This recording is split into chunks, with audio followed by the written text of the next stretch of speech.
Hello, my name is Cynthia Ng and you are joining me in an exclusive interview with the Managing Director of the IMF, Madame Christine Lagarde. Welcome to the show, Madame, and great to have you back in Malaysia. Thank you very much. I'm happy to be back. Now, your visit here is just ahead of the G20 summit in Japan this Friday. So I'd like to start by talking a bit about trade tensions because that will be the key agenda in the summit. This year alone, IMF has downgraded global growth outlook 3 times to 3.3%, due in part to the tension between US and China. So in your opinion, at this point in time, is risk still skewed towards the downside, or is there a silver lining in the horizon? We believe that risks are still skewed to the downside. Some of it has begun materializing, and clearly the trade tensions between the United States and China has materialized because some of the tariffs that were threatened to apply have already applied. There's more in terms of threat, and there is more in terms of expectations as well, because there is great expectations that the negotiations that have taken place between the United States and China will continue at around the time of the G20 and subsequently. My sense is that even if the two presidents were to meet in Osaka, it's not sure that they would actually finalize and complete their discussions at that time. There might be follow-up discussions. Well, the good news that we know now is that both of them will be attending the G20. There was a little bit of question around the attendance of President Xi. He's now attending. Most likely, they will meet and they will have enough of a bilateral meeting which will have been prepared by their teams so that they can make some positive progress in relation to trying to resolve the trade issues between them. And what would be the base case scenario from IMF's point of view should there be a no deal? Because President Trump's camp is already saying they are ready to slap more tariffs, about 300 billion worth of goods, Chinese goods. What are your thoughts on that? I think the potential 25% tariffs on all trade between US and China is clearly the downside risks that we are talking about.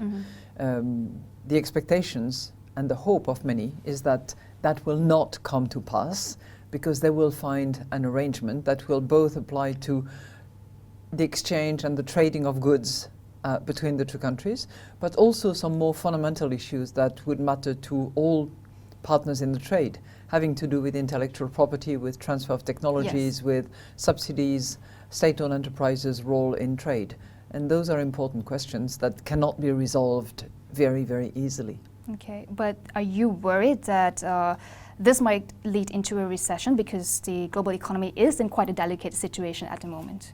We don't have a recession in our baseline. We're still forecasting 3.3% for this year, and our forecast is slightly above that for next year.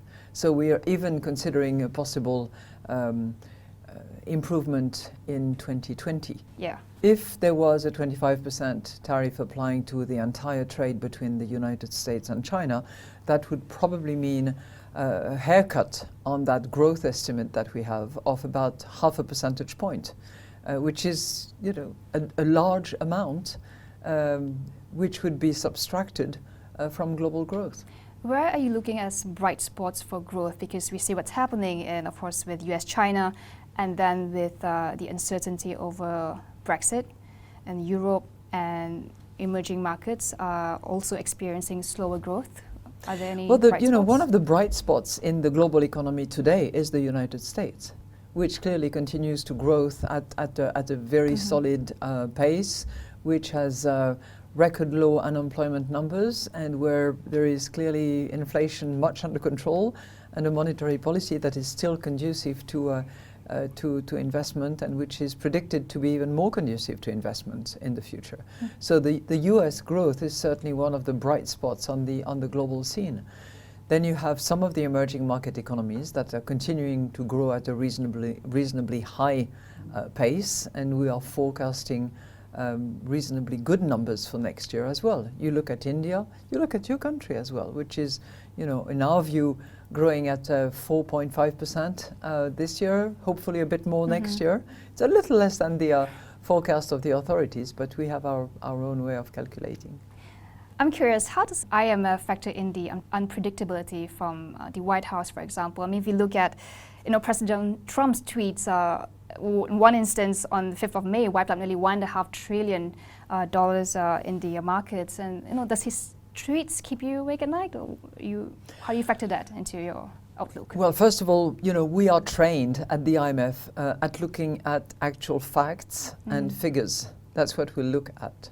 So the way in which people negotiate, the way in which they threaten or they, organize their positioning is not necessarily going to translate into facts and figures.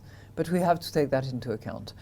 If you look at trade, for instance, we don't only look at the direct impact of trade. We also look at the confidence impact that it has on investors. We look at the possible disruptions of supply chains. But we also have to look at the diversion of trade to other countries. So the 0.5% haircut on growth that I referred to earlier for 2020 would certainly not be a lasting consequences later on, because there would be diversion impact. There would be, discontinued chains in some corners, but reformation of supply chains in others. But you have to take all that into account in order to anticipate what the measures will be and what the impact will be on growth and jobs. But at the end of the day, a trade war is no good for everybody. No trade war is ever good for anybody, and nobody wins a trade war. But pacification of trade and improvement of the terms of trade, that is needed. And it's needed for all countries participating in trade, not just for the two partners. Well, let's talk a bit about Malaysia. You have the opportunity to meet with our Prime Minister, Tun Dr. Mahathir. Once again, as Prime Minister, what are your assessments of the man? Oh, I have been very impressed with him.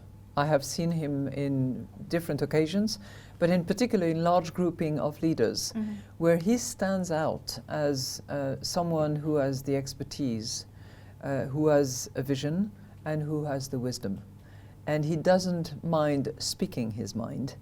And I think he has a very decisive voice, which makes the groups in which he participates more assertive than they were in the past. If I look at the recent ASEAN summit, for instance, that summit and its communique were far more assertive than they were before. And I think he's playing an important role in that respect.